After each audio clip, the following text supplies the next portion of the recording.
The fluorescent lights hum above Cedar Creek Medical like fluorescent lights do everywhere, a sound most people stopped hearing years ago. Ashley Cooper hears it. She hears everything.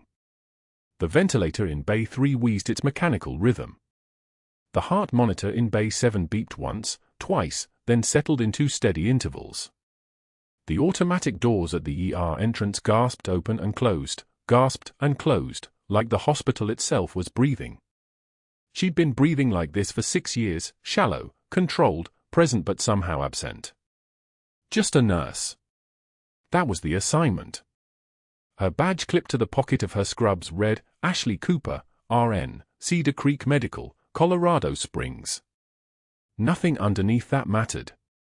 Not the captain's bars buried in a cardboard box at home next to her dress uniform. Not the bronze star she'd wrapped in black tissue paper and stored on the highest shelf of her bedroom closet, behind photo albums nobody asked to see.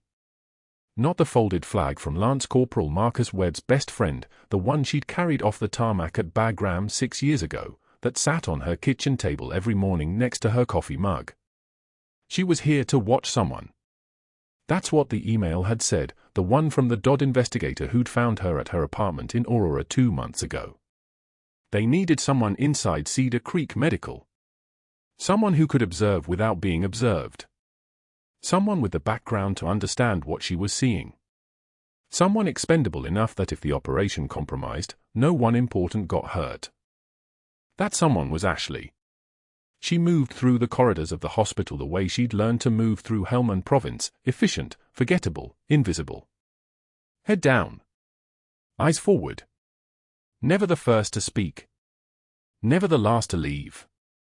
The other nurses had stopped trying to include her in break room conversations after the 3rd time she didn't respond. That was fine. Invisibility was easier than friendship. The medication room door clicked shut behind her as she pulled the morning pharmacy orders from the pneumatic tube. The plastic canister hissed when it arrived, the compressed air escaping with a sound like a sigh. 12 minutes until shift change. 12 nurses rotating out, 12 nurses rotating in. The hospital ran on 12-hour cycles, and Ashley had learned to move through them like a ghost through walls. That was Tuesday 7:51 a.m., when the ambulance bay doors opened. The paramedics wheeled in a stretcher with practiced efficiency. Male patient, 50s maybe, left shoulder heavily bandaged. The intake nurse, Keisha, a woman with kind eyes and faster hands than anyone Ashley had ever seen, was already typing into the electronic system. Male, age 52, Marcus Webb, deaf, presenting with left shoulder dislocation post-fall at home, fall from standing height, no loss of consciousness reported, alert and oriented ×3, vital stable. Ashley could have kept moving. Could have stayed in the medication room, counting out pills, being invisible. But then Marcus Webb's mother stepped through the ambulance bay doors. She was small, maybe 5'2", with grey hair pulled back tight and her hands moving in front of her face with the kind of speed and precision that meant she was terrified. Her lips were moving too. Speaking and signing at the same time, the way people who'd learned ASL late in life sometimes did. Her son watched her hands, his jaw tight, nodding, not nodding, trying to tell her something she clearly wasn't understanding. Ashley had 6 years of training in reading situations under pressure. 6 years of Bagram in her muscle memory. 6 years of understanding what fear looked like on the faces of people who couldn't hear the sound coming. She understood in under 10 seconds what was about to happen. The ER attending that morning was Dr. Pierce. That was the problem. Not a problem, the problem. The target. The reason the Dodd had put her here.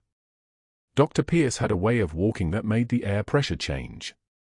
He was 58, Ivy League educated, $12,000 Rolex, Italian leather shoes that cost more than Ashley's car payment. He moved through Cedar Creek Medical like he owned it, because in a way, he did. He'd been the chief ER physician for 12 years, had connections to the hospital board, had a brother-in-law who was a state attorney general. He moved with the terrifying fluid precision of a man who'd never once been told no. That was about to change. Not today. Not yet. But today was the beginning. Ashley watched from behind the open door of the medication room as Dr. Pierce passed the stretcher, glanced at the intake form, and kept walking. Didn't stop. Didn't slow. Just kept moving toward his office like Marcus Webb was a piece of furniture that had been misplaced. Keisha looked up from her computer. Dr. Pierce? We need a physician assessment in Bay 2. Shoulder dislocation, fall mechanism, needs imaging and... Not taking it. His voice was like a tank idling in a garage, low, heavy, impossible to ignore. I'm sorry, what? I'm not taking it. Refer him to orthopedic. They can handle dislocations. Keisha's face did something Ashley had learned to recognize over 6 months at Cedar Creek. The face people made when they knew what was coming was wrong but didn't know how to stop it. Doctor, orthopedic doesn't start rounds until 9 a.m. The patient needs assessment and... Not my department. Dr. Pierce didn't even look back. Just kept walking. The glass door to his office closed behind him with a soft click. The silence lasted exactly 3 seconds. Then the phone started ringing. Ashley could hear it from where she stood, half hidden by the medication room door. Not the main line, the physician line. The one that rang in the back offices where the 12 doctors on the Cedar Creek ER staff had their desks. She heard Dr. Pierce's voice through the walls, muffled but clear enough. Urgent enough. I'm going to need you to be aware of something. We just got a patient in. Deaf. Bilateral communication barriers. That means ASL interpreters, which means cost exposure, which means I'm declining the case. I'm requesting you do the same. Pause. I know. The liability implications. Exactly. And the interpreter costs are eating into our margins this quarter. Not happening on my shift. Pause. Just tell them you're unavailable. Refer it out. Make it happen. Ashley heard the phone click down. Within 7 minutes, 5 more physicians had declined to see Marcus Webb. They came up with different reasons. Dr. Vasquez said she was overbooked and could only take stable admits. Dr. Patterson said his schedule was full until evening. Dr. Chen requested an emergency consult on another case that suddenly became priority. Dr. Morrison simply didn't respond to the page. Dr. Hoffman had to go to a mandatory administration meeting that, according to her later comment to Keisha, had just been scheduled. 6 doctors. Then 2 more within the next 10 minutes. Then 3 more. 12. Ashley counted them because she was trained to count everything. To observe. To track patterns. 12 physicians on staff. 12 refusals. Not coincidence. Coordination. She was still in the medication room, pulling doses of metoprolol for cardiac patients, when Dr. Pierce made his final call. This one was to the hospital administrator, delivered with the kind of calm authority that made people listen. Yes, hello. I wanted to flag something. We've had a communication barrier patient arrive in the ER this morning. Deaf. No family member available to interpret, and the ASL interpreter service is, well, they're looking at a 2-hour window, which puts us in a liability position. I'm recommending we request patient transfer to Denver General. They have the resources for this population. We simply don't have the infrastructure. Ashley could almost see the administrator nodding on the other end. She could almost hear the relief in his voice. Budget problem solved. Margins protected. She put down the metoprolol. Her hands were steady. Not shaking. Not trembling with anger or frustration or the kind of rage that made people do stupid things. Her hands were steady the way they'd been steady at Bagram when she was carrying Marcus Webb across 200 meters of open ground with mortar fire eating up the dirt around them. Steady because she'd learned that trembling was a luxury. That rage was information, and information could be used, and use was what mattered. She stepped out of the medication room. Marcus Webb was still in Bay 2, still on the stretcher, his left shoulder immobilized by the paramedics. He wasn't looking at his mother anymore. He was looking at the machines, the 4 bags, the fluorescent lights. He was looking at the place that was supposed to help him and understanding, without hearing a single word, that it wasn't going to. His mother's hands had stopped moving. She was standing very still, which was somehow worse than the fear. Ashley walked toward Bay 2 with her head up for the first time all morning. She'd been trained for this. Not the hospital part. The part where everything fell apart and someone had to step in. The part where the cost of helping was always higher than anyone wanted to pay. She'd made that calculation at Bagram.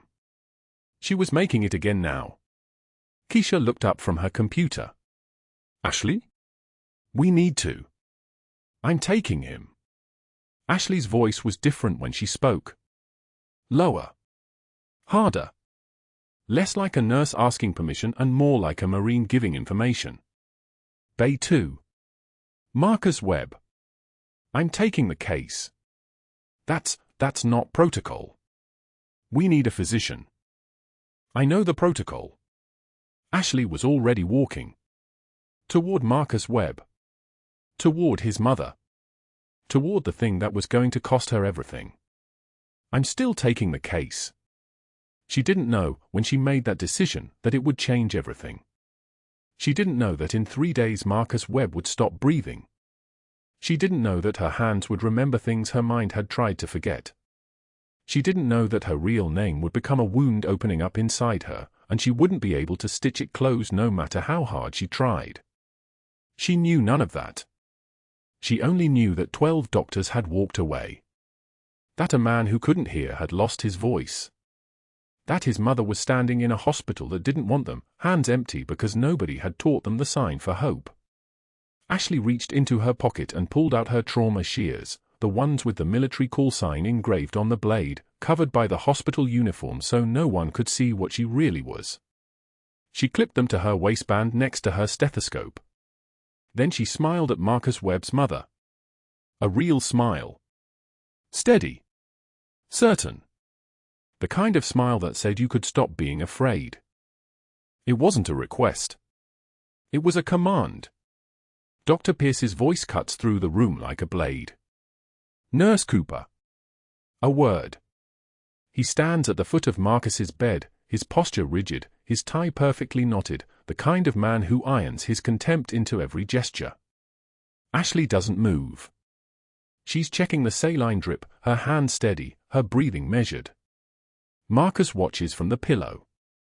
His mother, Rosa Webb, sits in the vinyl chair beside him, her weathered hands folded in her lap, her eyes tracking every movement in the room like she's trying to read subtitles to a conversation only half understood. Pierce waits. This is a calculated pause, the kind that fills silences with power. When Ashley finally turns to face him, her expression is a sheet of blank ice. I've reviewed your credentials, Pierce continues, his voice modulated for the audience, Marcus, Rosa, anyone who might overhear from the corridor. And I must express serious concern about your capacity to manage complex cases. Communication barriers alone require specialist oversight. He lets the words hang. Which you? Another pause. A smile that doesn't reach his eyes. Lack the training to provide. The monitor beeps its steady rhythm. Heartbeat. Confirmation. Life continuing regardless of his words. Ashley's jaw doesn't clench. Her hands don't tremble. The only thing that changes is the quality of her stillness. It becomes denser, colder, like the silence that settles over a frozen lake. Her eyes are flat. Not angry. Not hurt. Flat as a winter sky over the Colorado plains. Furthermore, Pierce says, sensing the lack of resistance and pressing harder, this is what men like him do when they smell vulnerability. Taking on patients without attending authorization demonstrates either ignorance of protocol or willful disregard. Which is it, Nurse Cooper? Rosa shifts in her chair. Marcus's hand moves slightly toward the call button, though he doesn't press it. Ashley waits. 1 full second. 2. The fluorescent light above them hums with a frequency only the truly exhausted can hear. She looks directly at Pierce, not through him, not past him, but at him with the kind of optical contact that changes the temperature of a room. The only complication here, she says, her voice like January ice water, is that you're mistaking your cowardice for my incompetence. The words land. They don't explode. They settle. They freeze. Pierce's face flushes crimson, an actual physical reaction, blood rising beneath his skin like water boiling behind glass. His mouth opens. Closes. Opens again. But Ashley is already moving. She turns from him with the kind of deliberate calm that belongs to people who have made harder decisions than this one. She walks to Marcus's for stand. Her movements are precise. Professional. She adjusts the flow rate with 2 fingers, checks the line for kinks, verifies the tape is secure. Every gesture is textbook. Every gesture is an answer, I am competent. I am trained. I know exactly what I'm doing. Pierce watches. His hands have curled into fists at his sides. She walks past him to the door without acknowledging his existence, and when she steps into the hallway, the sound of the door closing is the only punctuation either of them needs. Rosa's hand reaches across the bed and finds Marcus's. She squeezes once.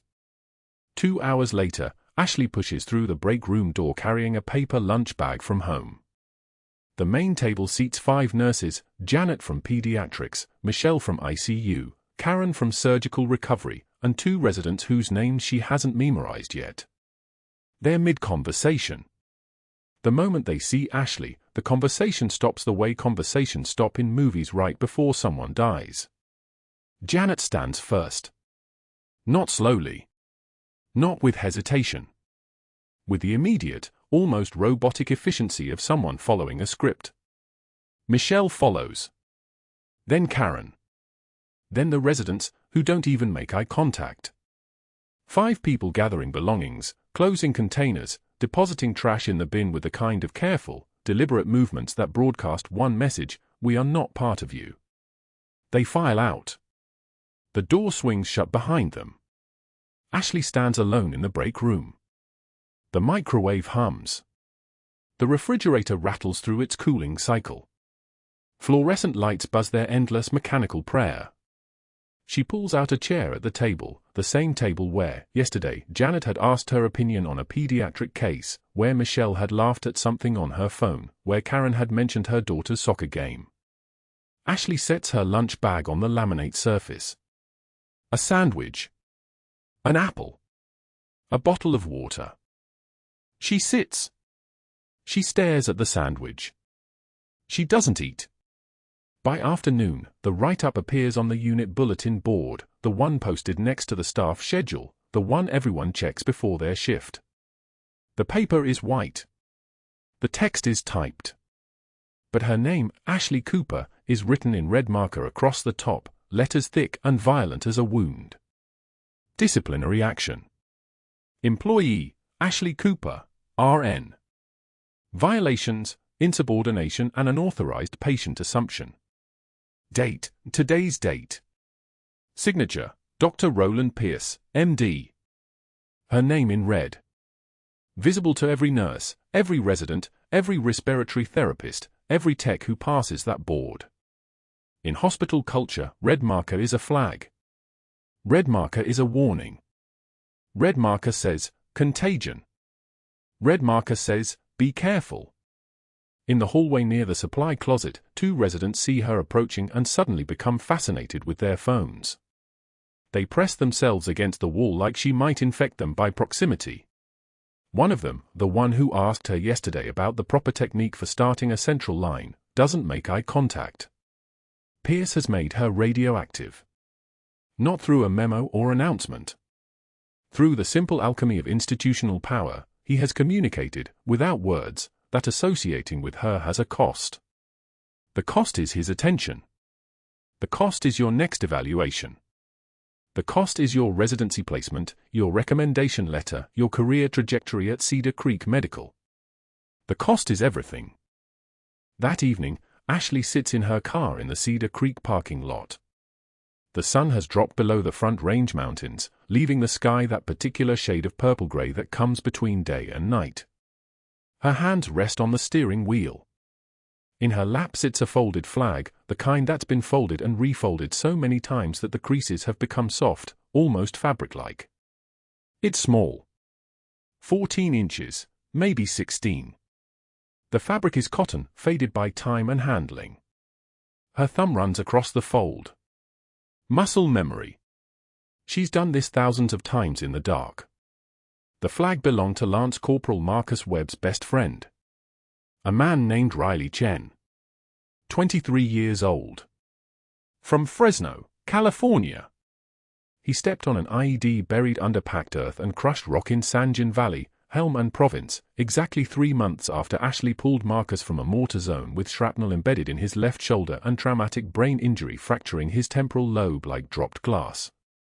Riley was supposed to rotate home 2 weeks after Marcus was medevaced. Instead, his flag arrived in a box. Ashley's phone buzzes. A text from her 14-year-old son, Marcus, named for the Marine, though her son will never know that. "Mom, you okay? You're usually home by now." She types, "Overtime. Home soon." A lie? But sometimes lies are the only language that keeps the people you love from understanding how deep the water actually is. She doesn't go home. She doesn't start the car. She sits in the parking lot and opens the encrypted phone that lives in her glove compartment, the one that doesn't have her name on the bill, the one that connects to a SCIF terminal, the one that contains her real job title, Captain Ashley Cooper, U.S. Marine Corps, attached to DoD Investigative Task Force 7 Bravo. She pulls up Marcus Webb's case file. There's a photo, Marcus at 18, in dress blues, grinning at the camera with the kind of pure, uncomplicated happiness that comes before the world teaches you what it actually costs to serve. His biographical data scrolls past, deaf from birth. Requested interpreter accommodations during boot camp. Certified combat medic. 3 tours. 2 Bronze Stars. 1 traumatic brain injury, temporal lobe, blast-induced, residual memory impairment. The last line of his service record contains the reason she's here: subject witnessed procurement fraud scheme during final deployment. Potential government witness. TBI recovery status, ongoing. Pierce knows this. Not through official channels, obviously. But someone in the billing department connected to the Phantom consultation scheme whispered it to him. Someone said, "Hey, that Marine who's coming for follow-up care could be a liability." Someone said, "Make sure he doesn't get too comfortable here." Someone said, "Keep him away." And Pierce listened. Because Pierce isn't just a doctor with a God complex.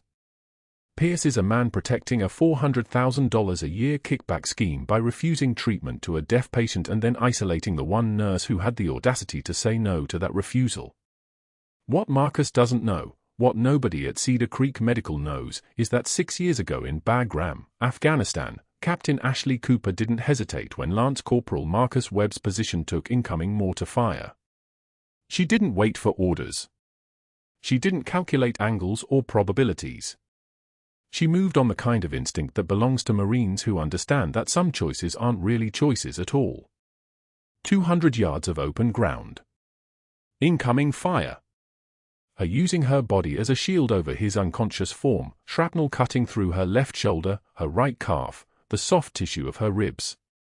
The medevac zone. The Black Hawk rotor wash. The moment she handed him to the flight medic and turned back to her squad. That was 6 years ago. Marcus's traumatic brain injury stole the visual memory, her face, her voice, the specific sensation of her hands carrying him. But he got her name tattooed on his left forearm anyway. A block letter memorial to someone he couldn't remember saving him. Ashley Cooper. Capital A, capital C, below it, Reaper 6. Her call sign. Now he's here. In the same hospital as Dr. Roland Pierce. In the same hospital as the evidence that could end Pierce's career and send him to federal prison.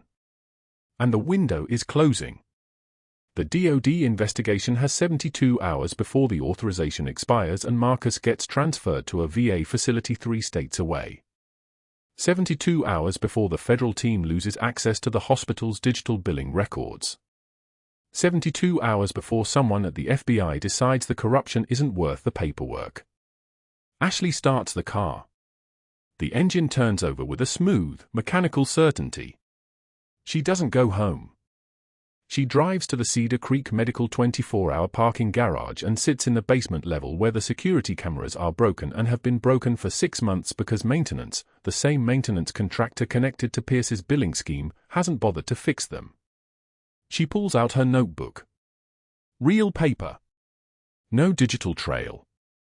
She writes down what she's observed: Pierce's access to the billing system, Pierce's pattern of refusing deaf patients, Pierce's specific language about liability exposure and communication complications, phrases that correlate with 2 other hospitals where similar fraud schemes were discovered. She writes, Marcus remembers nothing. Cannot testify credibly. Need alternative evidence trail. She writes, 72 hours. She writes, Pierce is preparing something. The disciplinary write-up. The isolation. The stage setting. He's not just protecting his money. He's building a case to fire her before she can access whatever documentation Marcus might trigger. She understands now what Pierce is actually doing. He's not being careless. He's being strategic. His stage 3, moving beyond social attacks and into systematic institutional retaliation. His weaponizing policy. He's calling in favors. He's making it so that any connection between Ashley and Marcus becomes professionally impossible. But he doesn't know what Ashley knows. He doesn't know that a Marine doesn't forget a debt. He doesn't know that the Dodd placed her here not just to protect Marcus, but to protect the investigation. He doesn't know that the federal authority reaches farther than a hospital administrator's reach. He doesn't know that Captain Ashley Cooper has spent the last 6 years waiting for something like this, an excuse to stop being just a nurse. An excuse to become something else entirely. The fluorescent lights of the parking garage hum their electric hymn. Ashley closes her notebook. She looks at her hands on the steering wheel, calloused, scarred, steady. Hands that have held lives together. Hands that have carried soldiers through fire. 72 hours, she thinks. The clock is running. Her hands grip the steering wheel at 9:03. The parking lot is dark except for the sodium lights casting everything the color of old bruises. Ashley sits in her Civic with the engine off, running her thumb over the folded flag in her lap, white cotton, maybe 8 inches across, creased so many times the folds have worn transparent. This flag came home from Helmand Province in a wooden box. The flag came home. The Marine did not. She knows Marcus Webb's service record the way other people know their own birthdays. 23 months in Helmand. Attached to 3rd Battalion, 5th Marines. The contract fraud audit started in Sanjin Valley when someone noticed $40,000 in medical supply requisitions for a forward operating base that had been abandoned 6 weeks prior. The investigation traced backwards through 17 months of phantom invoices, and at the center of it all was a logistics officer named Garrett Hayes, no relation to the Hayes family money, but the name fit him anyway, who had been systematizing theft on a scale that made everyone's hands shake when they read the numbers. $400,000. 18 months. Gone. Marcus Webb had been there. Marcus Webb had witnessed the setup, the substitutions, the falsified transport manifests. Marcus Webb had signed off on inventory logs that didn't match reality. He didn't know he was signing theft. He was just a junior enlisted Marine doing what lance corporals do, following orders, checking boxes, trusting the system. But 6 years ago in a firefight in Bagram, something broke in his skull. A piece of shrapnel the size of a thumbnail. When he woke up at Walter Reed, his eardrums were gone and his memory was fractured like dropped glass, and the parts he lost included most of the faces and all of the names of the people he served alongside, except one name. The one tattooed on his forearm. Ashley hasn't thought about Bagram in 7 years. She's trained herself not to. She buried it the way you bury anything that can kill you if you let it surface. But she stared at her own personnel file enough times to know every detail. Captain Ashley Cooper, 3rd Battalion, 5th Marines. Combat medic. Call sign, Reaper 6. On June 14, 2018, under direct fire, crossed 200 meters of open ground to extract Lance Corporal Marcus Webb, sustaining shrapnel wounds to the left shoulder and back. Recommended for Bronze Star. Accepted. She turned down the Purple Heart ceremony because she was already gone by then, reassigned, retrained, embedded into civilian medical infrastructure as part of a DOD investigation that wouldn't have a name for another 3 years. Operation Clarity. Watch the money. Find the corruption. Don't let them know you're there. The flag in her hands is for Corporal James Chen. Chen had been Marcus's best friend. Chen had died in the firefight that nearly killed Marcus, a round through the femoral artery, exsanguination in 4 minutes despite everything Ashley did. She'd held his hand while his blood soaked into the dust. She'd told him his wife was beautiful. She'd signed the paperwork. There is no scenario where she keeps her rank secret and stays in Marcus Webb's care. There is no scenario where she reveals herself and completes the investigation. These two paths split 18 months ago and they don't intersect. She chose the investigation. She chose the $400,000 and the systematic corruption and the pattern of theft that would have continued metastasizing through the system like cancer if someone didn't map it. She chose duty over recognition. She chose silence over gratitude. She still chooses that. Even now. Even with his name tattooed on his arm in letters she taught him the meaning of, back when his eardrums still worked and his memory was intact and the world was a place where things made sense. Ashley folds the flag again and tucks it back into the interior pocket of her jacket. The paper crinkles against her ribs. She starts the engine and drives back to the hospital. The access badge reader shows red when she scans it outside the medication room. One red light. Clean and final as a closed door. She stands there for 15 seconds, watching the light, then turns and finds the charge nurse, Miranda, who has worked at Cedar Creek for 4 years and who has never once made direct eye contact with anyone for more than 2 seconds, as if prolonged engagement with another person's gaze might implicate her in something. Ashley cuts her off before she can pretend she's busy. My card's locked. Credential review. When did that happen? Miranda's shoulders tighten. She doesn't look up from the computer. This morning. Dr. Pierce filed concerns about your documentation practices. It's temporary, just until the review board meets. When do they meet? He didn't say. Could be next week. Could be longer. You'll need supervisor override for any medication access until then. Of course he did. Ashley nods once and walks away. The hallway smells like antiseptic and industrial coffee maker residue, that flat burnt note that exists in every hospital on Earth, a smell that has nothing to do with medicine and everything to do with the idea that someone has been awake too long in a fluorescent room. She takes the stairs to the 3rd floor. Marcus is in room 340. His mother is asleep in the bedside chair, her head tilted back at an angle that will leave her neck sore for days. Marcus is awake, staring out the window at the parking lot lights, his face the color of old paper. His left shoulder is immobilized in a sling. His left forearm is exposed, and the tattoo is right there, Ashley Cooper in block letters, 5 inches tall, the ink faded from 6 years of sun exposure but still readable, still her. She knocks once and enters. Marcus turns his head and his face changes. Relief. Recognition, maybe, of another person who will look at him. He can't hear the door. He can't hear anything. The world comes to him only in fragments now, shapes, movements, vibrations through the bed. She approaches from his sighted side and signs slow, basic ASL that she learned from a manual called Medical Contexts for Deaf Patients, which is nothing like actually learning a language but is better than the condescending voice at full volume approach that 12 doctors used as an excuse. How are you? Any pain? Marcus's eyes brighten. Someone is trying. The fact of someone trying is its own kind of medication. He points to his shoulder and makes a grimace, then points to his forearm. He signs something fast that she doesn't catch, then slows down. He points at the tattoo. Points at his chest. Points at his head, a gesture that means memory, or loss of memory. He looks at her with an expression that is asking and ancient and impossibly sad. Don't remember, he signs. Her face. Don't remember anything. But her name, he touches the tattoo. Her name is still there.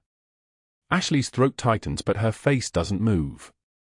She's had 6 years to prepare for this and 0 years of emotional readiness. She nods once. She checks his vitals. BP 148/92. Heart rate 84. O2 sat 94%. The shoulder dislocation was reduced perfectly. The orthopedist who saw him before Pierce's blacklist did quality work, but his breathing is labored, and there's a tightness in his chest that shouldn't be there. She wants to order an EKG. Wants to rule out cardiac involvement, pneumothorax, anything that could be hiding.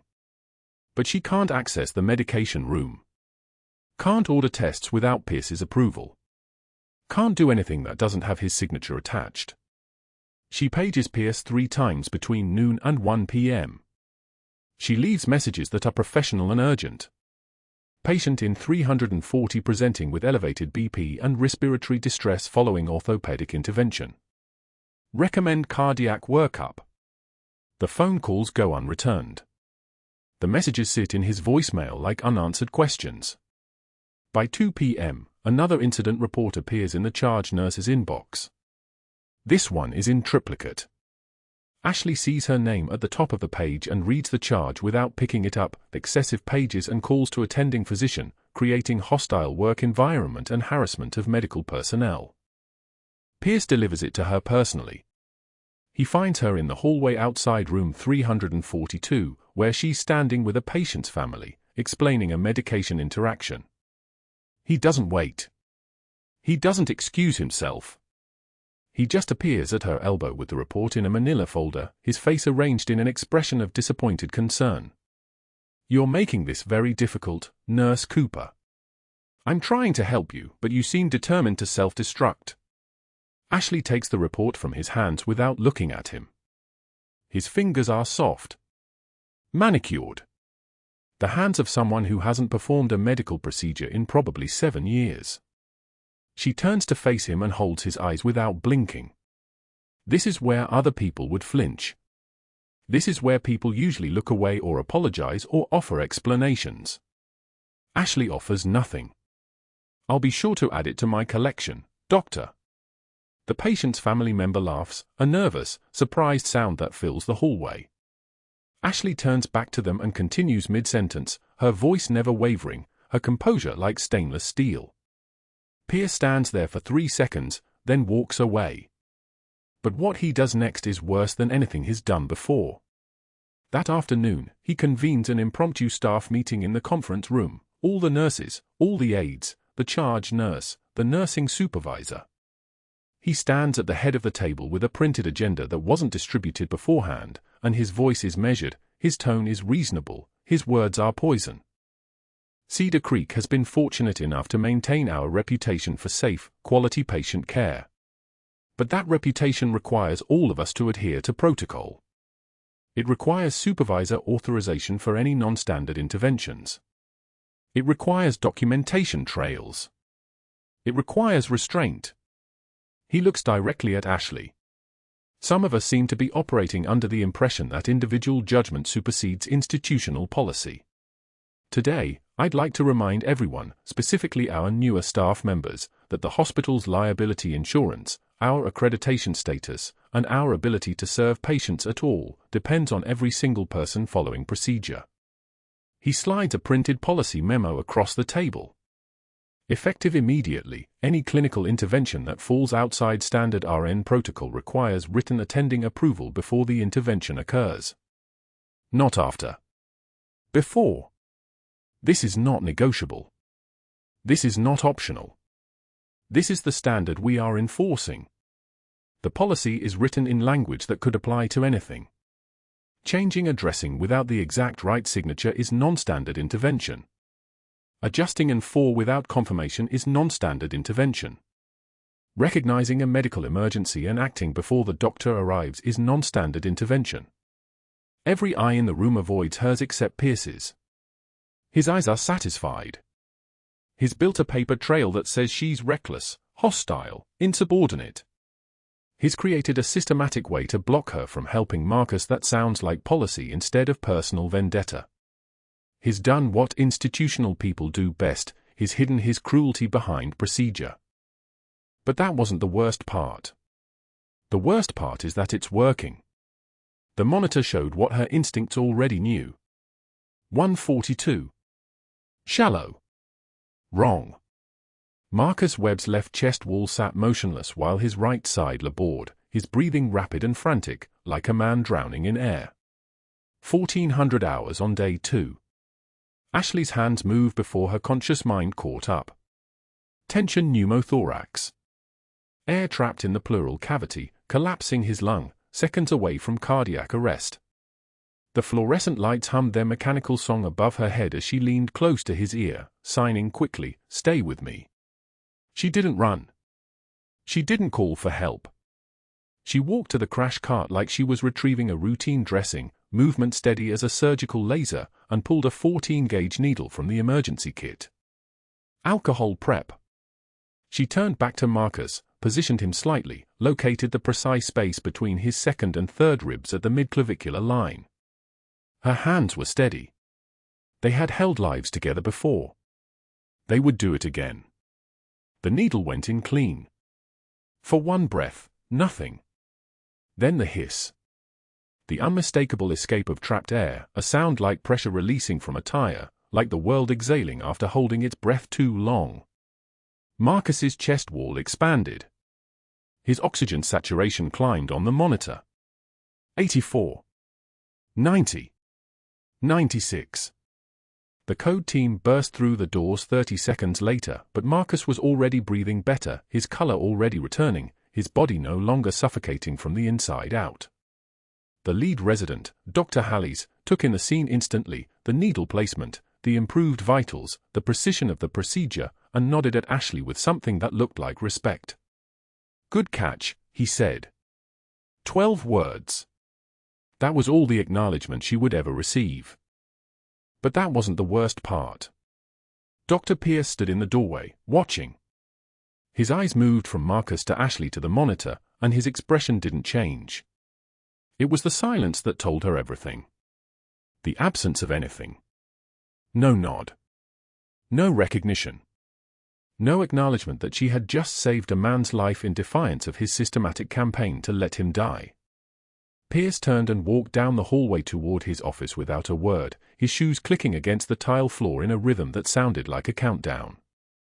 By 1900 hours, the incident report landed in the administrator's queue. Ashley knew this because the hospital system sent automatic notifications to all supervisory staff. She saw her name in the subject line and her stomach dropped into the basement. Nurse Cooper performed invasive procedure without physician authorization, violating Joint Commission Standards and Hospital Policy Section 4.7.2, B. The recommend immediate disciplinary review. The language was surgical. The intention was fatal. Pierce had been building this file, compartment by compartment, each right up a brick in the wall. The access card block. The excessive paging complaint. The insubordination citation. And now this, proof, in his mind, that she had overstepped her scope of practice. That she was dangerous. That she needed to be removed. Ashley finished her shift with Marcus stable and extubated, his breathing easy, his oxygen saturation holding steady at 98%. She documented everything with meticulous precision, the time, the vital signs, the procedure, the outcome, because documentation was armor. But she knew it wouldn't matter. Pierce had already written the narrative. Invasive procedure. Without authorization. Without supervision. Without the 10,000 hours of combat medical training that she couldn't possibly mention without blowing her cover, without destroying the investigation, without sacrificing 6 months of being invisible in this hospital.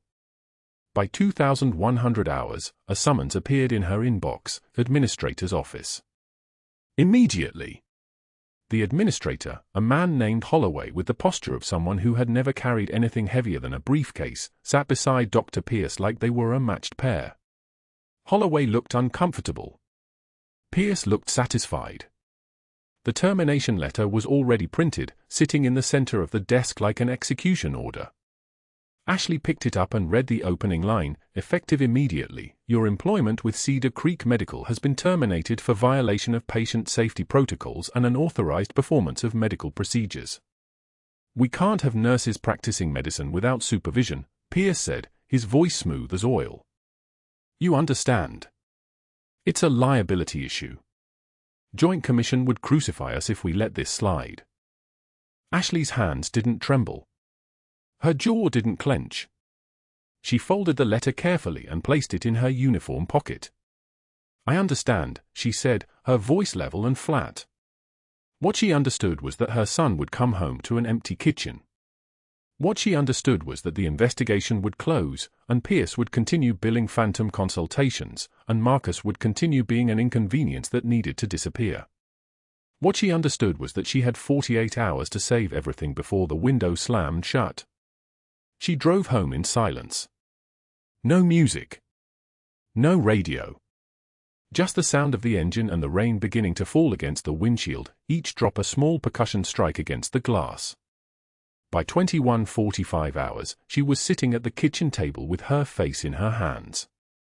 The folded flag from her locker sat in front of her, the flag that had draped the coffin of the man she'd tried to save in Fallujah. The man Marcus's best friend was, the man who died 3 days after she did everything right, and it still wasn't enough. The rain hammered against the back windows like applause for a show nobody wanted to see. Her son found her there, and for the first time in his 14 years on Earth, he saw his mother cry. Not the controlled, private kind of grief that happens in a locked bathroom at 0300 hours. Real tears. The kind that came from a place so deep she couldn't reach it to stop it.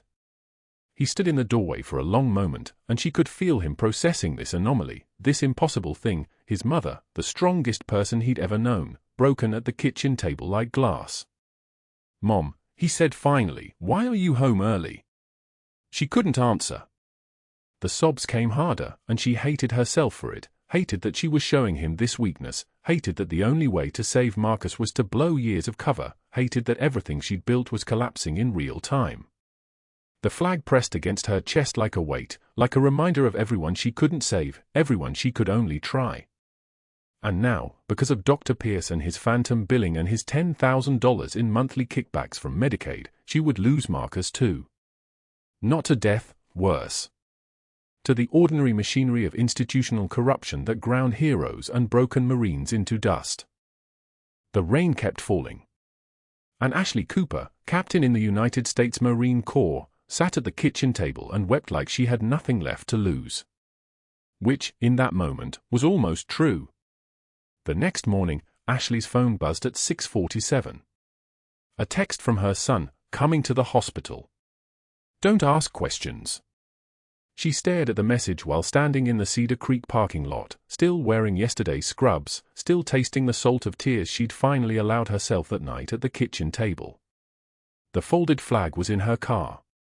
The termination letter was in her bag. Everything that mattered was either buried or burning. By 7:53, he was there. Her son, 14 years old, carrying a shadow box like it was made of glass. Like it was made of her bones. The morning light caught the medals inside, bronze catching gold catching silver in a way that made her stomach drop. The Bronze Star. The Purple Heart.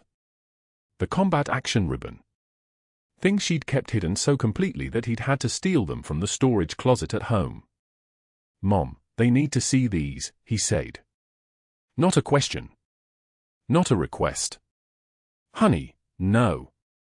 We talked about. You don't get to carry this alone anymore. He was already walking toward the main entrance. 14 years old with the kind of certainty that comes from being raised by someone who never gave up, not once, not even when giving up was the rational move. Ashley followed him because what else was there to do? Because mothers follow their children into burning buildings. Because some things you don't protect people from, you teach them how to survive them. The hallway smelled like antiseptic and something else. Dread, maybe. The fluorescent lights hummed their usual electric prayer.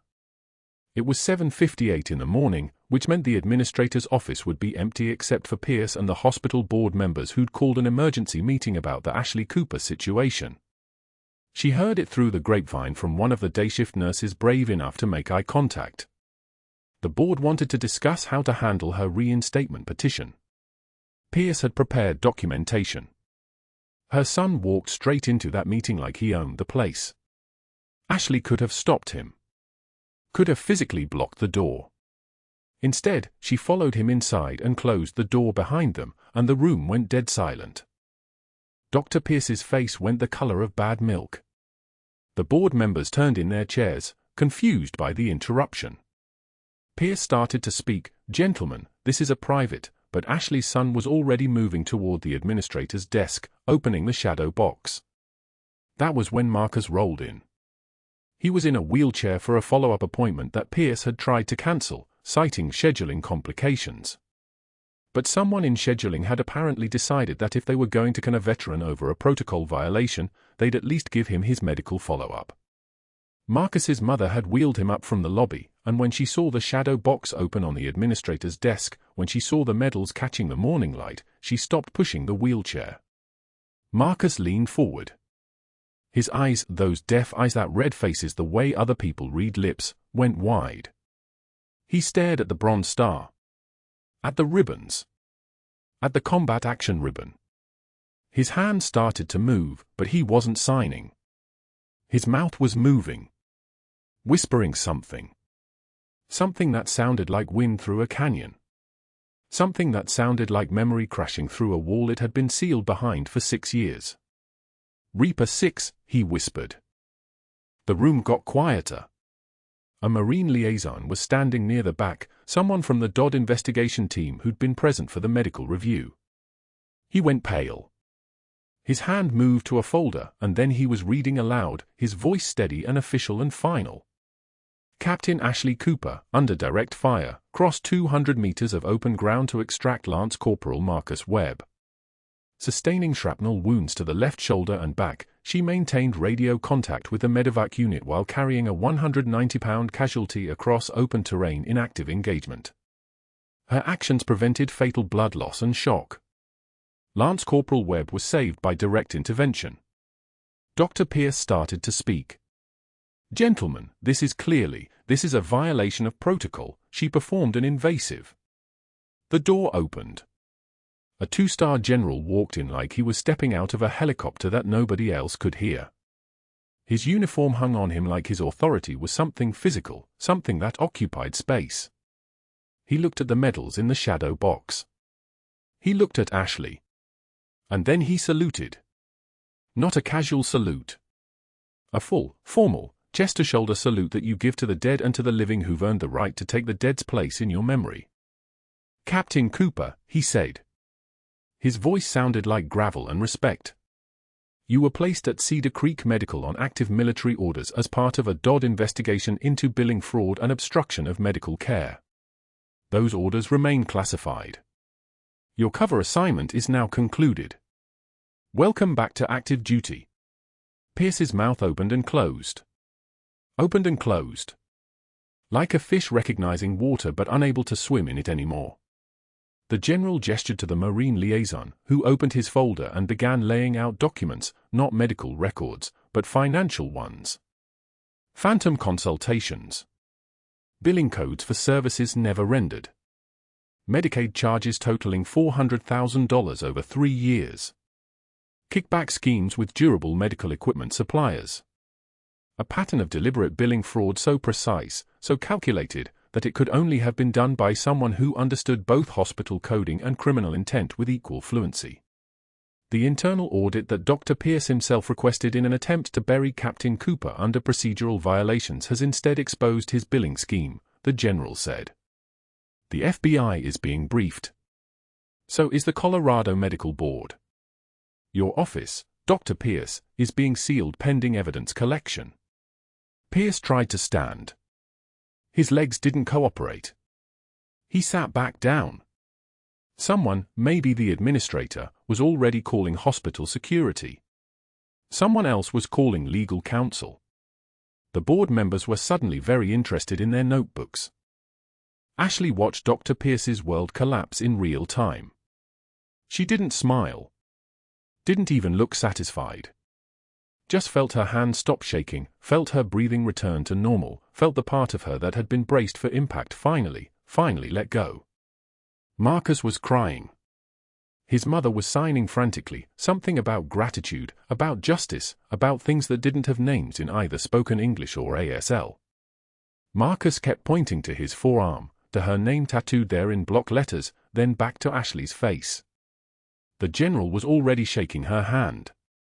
"Your investigation concluded successfully, Captain. Excellent work." 18 months later, Ashley was walking through the community college continuing education building when she passed room 104. A CPR certification course. 20 teenagers learning chest compressions on plastic dummies. The instructor was wearing a polo shirt with a name tag that read "Instructor," and his hands, those same hands that had signed termination papers, that had written incident reports designed to destroy her, were demonstrating proper compression technique on a rubber torso. Dr. Pierce saw her in the hallway. Their eyes met for exactly 2 seconds. She nodded once, the way you might acknowledge a parking attendant. Then she kept walking. No satisfaction. No triumph. Just acknowledgement. Just the simple act of seeing him as he was now, nothing. That evening, Ashley sat beside Marcus's hospital bed. He was back for a final reconstructive surgery, fully recovered, his memory substantially restored. Physical therapy had returned him to a level of function that doctors for years ago said was impossible. He was signing jokes again. Laughing. Living. He tapped his forearm. The tattoo. Her name in block letters, permanent as bone. "I remember now," he signed, his hands moving with the kind of precision that comes from trusting your own body again. "All of it. The mortars. Your face. You telling me to stay awake. I remember." Ashley pulled the folded flag from her bag, the one she'd carried for 6 years, the one from his best friend who didn't make it home, and placed it in Marcus's hands. "Your friend would want you to have this," she said, and her voice was the voice of someone who'd finally set down a weight that wasn't hers to carry alone. "He'd want you to know you made it home." Marcus clutched the flag to his chest and sobbed the way warriors do, the kind of crying that comes after 6 years of not being allowed to remember, not being allowed to grieve, not being allowed to know who saved him. His mother embraced Ashley, signing "thank you" over and over, her hands shaking with gratitude. Outside in the parking lot, Ashley's son was waiting by the car. He held the shadow box with its medals, and he asked the question he'd been waiting 14 months to ask, "You going to put these back in storage, Mom?" Ashley looked at the bronze star. At the Purple Heart. At all the evidence of a life she'd lived in shadow, protecting other people's secrets, carrying other people's weight. "No," she said. "I think it's time people knew the whole story."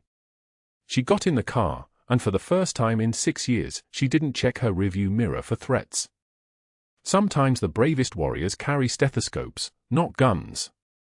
If you believe in stories like this, stories about the quiet heroes we pass every day, the ones who sacrifice everything for people they'll never get credit for saving, please like, subscribe, and share this with someone who needs to remember that true strength isn't loud.